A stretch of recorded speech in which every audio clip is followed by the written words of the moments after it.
Thank you, everybody, for joining us back here at New Beva's channel. We're sitting here once again with Randy, and we have a couple of topics to cover for you guys before the holiday weekend coming up here.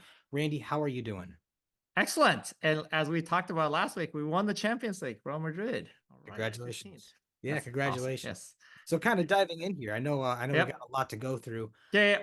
First and foremost, this deal with this financial institution, still a lot of Yep. questions and a lot we can kind of cover to try to bring some Absolutely. transparency to it. So kicking it to you, Randy, what's going on with it so far?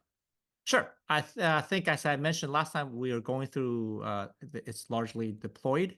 Mhm. We got paid, money in the bank, and as I mentioned last time around.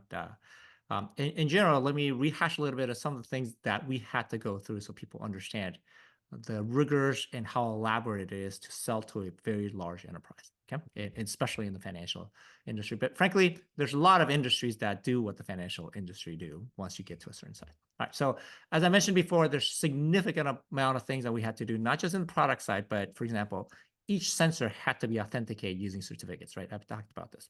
The financial institution, like all large customers, will bring in a third-party pen tester. This means somebody who has had experience in being able to penetrate legally inside a corporation. Like, so one of the stories I think I told years ago was one of my investors, Vinod Khosla. He asked someone to come pen test, and within, I want to say, 27 or 37 minutes, they were able to log into his machine as him and as an administrator and say hello or say, "Hey, I will invest $1 billion" or something to that effect. So obviously he had legally accepted that, and so that was just to test that out. But what they did was to make sure, what this large financial institution did was to make sure that our product cannot be used in any way to contributing someone into getting into the financial institution, which is very important. Okay. Yeah. I'll do a lot of testing on memory, CPU, on different platforms, on single user desktops, laptops, executive computers, warehouse computers, and massive servers that are servicing 50,000, 100,000 different users for different purposes. Okay. Mhm. And then at the end, they need operational clearance. They got to go through the rehearsal saying, well, what would happen if we got a ransomware? Besides the insurance being involved, IR being involved, the CFO, the board, et cetera, being involved, they want to go through and say, okay, now that we know we can decrypt this, and Nubeva is installed on these machines, there needs to be an operational team that will go through computer after computer and making sure everything is cleaned out without the ransomware, because it makes no sense to decrypt and then have the ransomware encrypt everything again, and decrypt all that. And that is completely rehearsed over and over and over until every team signs off and said, okay, we're good. This is good to go across the board. If this were to happen, we're ready for it. Okay? And they want, from the board level and frankly shareholder level, they want to know that they have operational consistency across the board. And that's what it takes for a large corporation to be successful. Okay. Yeah, makes sense.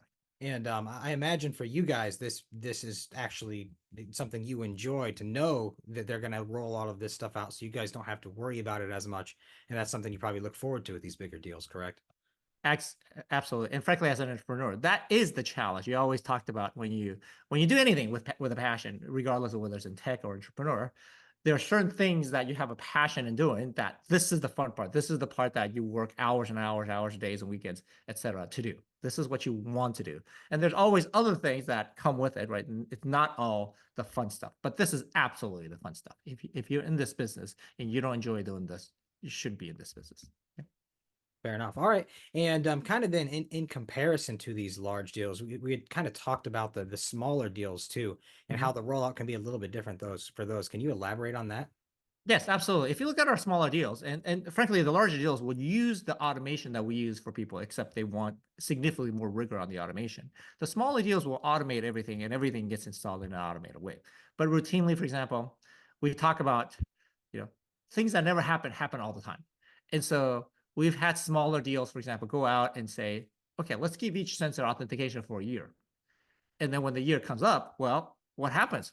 Well, you got to give them authentication for another year or expand that well before that year expires. And so when they don't, we do get called in to do that. And the customer's always right. Regardless of documentation being there, automation being there, warnings after warning, it doesn't matter. You just got to go solve that. And a lot of times you solve those. And so if you look at large deals versus small deals, the large deals are slow, are thorough. You got to catch every corner. and then they have a massive long tail, right? Once a large customer is committed, they'll not just deploy you for a long period of time. They'll then refer you to others that will do the same thing. The smaller deals, you can close them much quicker, but they'll have smaller little issues here and there that, this year's this, next year's that, that you start. We don't ask, hey, wait a minute, last year was fine. Why did you do this year? It doesn't matter. It doesn't go anywhere. So Mhm. if you look at from a deal standpoint, at my last two companies, Aruba and Panzura, about 5 to 10% of the customers made up 80 to 90% of the revenue. And that's with almost everybody selling into the enterprise.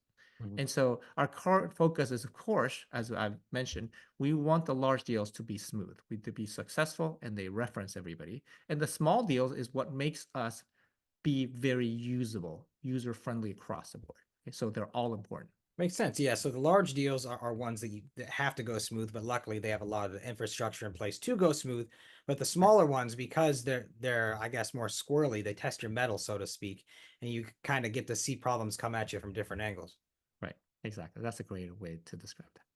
Perfect. And coming up on the holiday weekend, the July Mhm. 4th weekend, I know you wanted to talk about how you guys kind of got into this position with the ransomware Right. reversal anyways. And years ago, there Yep. was something that kind of spurred it on, right? Yes, yes. So if you look back and knock on wood, I intend to be having a barbecue on 4th of July on Thursday. 4th of July 2021 was a big day, right? So Revit actually started on July 2nd. It was a weekend, and then it leaked into July 4th. But obviously, the threat actors want to take advantage that everybody or most people were on vacation in the United States. Over 1,700 enterprises, each with well over 10,000 people, were hit all at the same time. So if you look at how we got here, why are we focusing solely on a set of large customers, making them successful? What we had last year is we had a very big, large partner that was able to sell our product to all their customers. And on any given weekend, sometimes we would get 10 different ransomware hits all on the same weekend. That's the scale that we started selling. The skis got ahead of us. And so what happened was neither the partner or us as a complete solution could handle the emergency services. So it wasn't the fact that they didn't bring in the right customers. It wasn't the fact that our product didn't work. It's the combined result of, well, now that you can solve this, how are you solving this across the board, across an enterprise? And that's something that we couldn't do. Okay, so when the new board came aboard and came on board, to the very sharp questions that were asked is, what if all our customers got hit? Forget about what the partner was doing. Let's say our direct customers all got hit at the same time. Can we handle this? And as of today, absolutely we can. And so that's why when we start increasing every headcount that we hire, we have to make sure that it's within our budget. We can't be running out of cash. We're cash flow positive, and every deal that we bring in is somebody that we do have enough resources in the event that all our deals all got hit on the same day, just Mhm. like on 4th of July 2021, they all got hit, knock on wood, that we have the resources to actually take them to where all the machines get completely decrypted. And so this is where we're at, and it's very, very easy. I think the market looks like all the largest cybersecurities companies, and they're doing fantastic. They're 100 billion, 50 billion, et cetera. But there's a number, well over 100 companies, cybersecurity companies, that are doing significantly less. You're talking about the millions to even 10 million per year kind of a revenue that all ran out of money.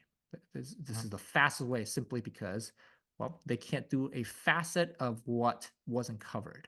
Okay, and so that's not unusual. This is where we're embarking on a new market and a new thing, and so we got to be able to do something that hasn't been done, and you can't discover that until you go about doing it. Yeah, that makes sense.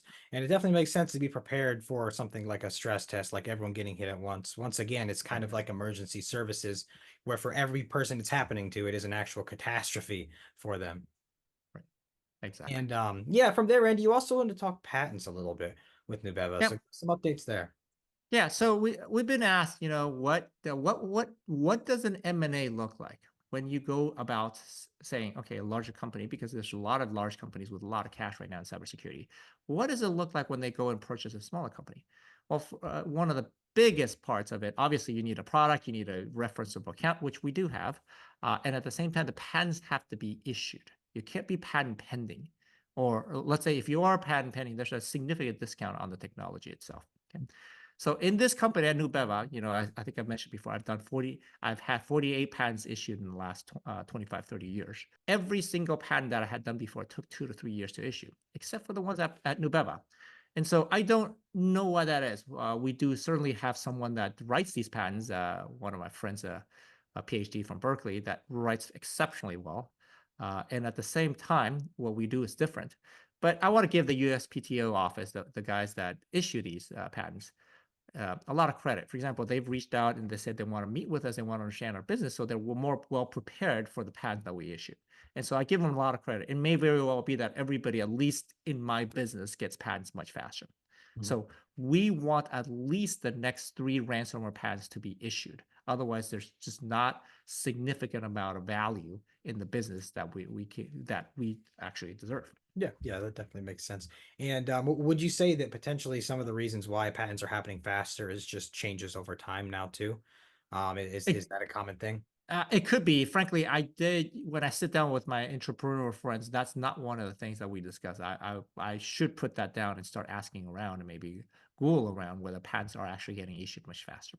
I worry about setting an expectation that says, okay, well, every new web app patent that we've had issued within a year. Does that mean the next one will issue in a year? Well, I haven't had a. I probably have outside of Nubeva. I probably have 35 or so patents issued outside of Nubeva, and I can't remember a single one was issued within a year, maybe one or two.